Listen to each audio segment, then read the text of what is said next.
উপস্থিত সকল বিশিষ্ট ব্যক্তিদের, আমার দলের সকল বরিষ্ঠ নেতৃত্বরা রয়েছেন, আমার সকল ভাই বোনেদের, আমার দলের কর্মীদের, সকলকে, মা বোন যারা যারা দূর দূর থেকে এসছেন, আজকে আমাদের সাথে মিছিলে পা মিলিয়েছেন, আজকে সংবর্ধনা জ্ঞাপন করতে এসছেন, সকলকে আমি জানাই প্রণাম, সালাম, জোহার এবং সবুজ অভিনন্দন।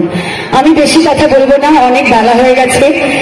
এটুকুই বলবো যে আমাদের নেত্রী মমতা বন্দ্যোপাধ্যায় এবং আমাদের নেতা অভিষেক বন্দ্যোপাধ্যায় আমাদের বাঁকুড়া জেলা, মানে বাঁকুড়া এবং বিষ্ণুপুর সাংগঠনিক জেলাকে নতুন ভাবে সাজিয়েছেন এবং আমরা কৃতজ্ঞ। আমরা ভীষণ ভীষণ ভীষণ খুশি যে আমরা আমাদের মাঝে অরূপদাকে পেয়েছি এবং আমাদের মাঝে অলকাদিকে পেয়েছি, বিক্রমজিৎ দাদাকে পেয়েছি, অলোকদা ছিলেন এক্ষুনি, ওনাকে পেয়েছি।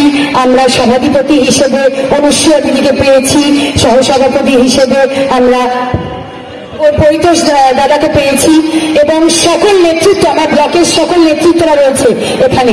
নতুন ভাবে যে সাজানো হয়েছে আজ বাঁকুড়া জেলাকে, তার জন্য আমরা কর্মীরা সকলে অনেক অনেক ধন্যবাদ আমাদের নেত্রীকে এবং আমাদের নেতাকে এবং আমাদের নবম নিযুক্ত যে সভাপতি এবং চেয়ারম্যান পেয়েছি তাদের জন্য একটা জোরে হাতালি হোক সকলে মিলে। আরেকটু জোরে হবে, একসাথে বলবো জয় বাংলা, আরেকটু জোরে হবে জয় বাংলা। আমি একটাই কথা বলবো, আমার যারা সিনিয়ররা রয়েছেন তারা সবটাই বলেছেন, আবারও আমরা মিটিং করব, সেখানে আমরা বিস্তারিতভাবে আলোচনা করব আগামী দিনে আমাদের কিভাবে পথ চলা হবে। খুব সংক্ষেপে আমি জাস্ট একটা দুটো কথা বলে দেবো যে আমাদের নেত্রী যে বার্তা সবসময় দিয়ে থাকেন এবং আমাদের নেতা অভিষেক বন্দ্যোপাধ্যায় যে কথা সবসময় প্রত্যেক কর্মীকে বলে থাকেন যে সকলকে নিয়ে চলতে হবে, নবীন প্রবীণ সকলে একসাথে পা মেলাতে হবে, কাঁধে কাঁধ মিলিয়ে এগোতে হবে। আজকের দিনে যারা আমরা, আজকে প্রজন্মে আমরা যারা কাজ করার চেষ্টা করছি, শিখছি যারা, তাদেরকে যারা সেই সময়কার থেকে দলটা করছে, নেত্রী যখন থেকে সংগ্রাম শুরু করেছেন, তারা যারা সেই সময় আমাদের নেত্রীর সাথে ছিলেন, তাদের থেকেও শিক্ষা নিতে হবে, তাদেরকে সাথে নিয়ে চলতে হবে। কিন্তু জ্যোৎস্নাও একটু আগে যে কথাটা বললো, আমি একমত সেই কথাতে। যারা বাঁচিয়ে বসেছিল 2021-এর সময় এবং আগামী দিনেও যারা এই ধরনের কথা চিন্তা ভাবনা করবে, তাদেরকে বলে দিই তৃণমূল কংগ্রেসের জন্য, তৃণমূল কংগ্রেস দুধ কলা দিয়ে কালসাপ পোষা বন্ধ করে দিয়েছে। এখন দূর থেকে কালসাপ দেখবো, বিস্তার ভাঙবো, চুগলিতে ঢোকাবো আর পগার পার করে দেবো। ঠিক যেমন বাংলার মানুষ দুহাত তুলে মমতা বন্দ্যোপাধ্যায়কে তৃতীয়বারের মতো মুখ্যমন্ত্রী নির্বাচিত করেছে, বাংলার মানুষে তারা কিন্তু কোন রকম এই ধরনের, আমি বলবো যে কি বলবো, যে যেরকম বিরোধী দলেরা মিথ্যে প্রতিশ্রুতি দেয় মানুষের কাছে, সেই ধরনের মানুষেরা যদি আমাদের দলে তৃণমূল সেজে থাকার চেষ্টা করে, বাংলার মানুষই তাদেরকে ধরে টেনে বের করবে।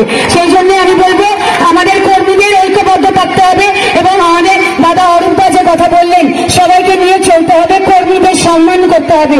কারণ আমাদের নেত্রী একটাই কথা বলেন যে কর্মীরাই সম্পদ। আমরা যারা এখানে চেয়ারে বসে আছি আমাদের কোনো দাম নেই, সেই বুথে বুথ কর্মীরা, সেই বুথ কর্মীরা, সেই অঞ্চল যারা পায় হেঁটে হেঁটে ঘরে ঘরে গিয়ে তারা যারা দেওয়াল রং করছে, যারা আমাদের প্ল্যাকার্ড নিয়ে, আমাদের ফ্ল্যাগ নিয়ে যারা গ্রামে গ্রামে ঘুরছে, যারা মমতা বন্দ্যোপাধ্যায়ের হয়ে প্রচার করছে, তারাই হচ্ছে আসল সম্পদ। আমরা নেতা নিজেকে বলি, কিন্তু নেতা হয় না যতক্ষণ না মানুষ তাকে নেতা বানায়। আর এই কর্মীরা যতক্ষণ না মার খেয়ে, যতক্ষণ না মাথার ঘাম পায়ে ফেলে, যতক্ষণ না ভোটটা করে মানুষের কাছে গিয়ে আমাদের দলের সম্পর্কে বলে, ততক্ষণ আমরা নেতা হই না। তো এই নেতাদেরকে সম্মান করতে হবে।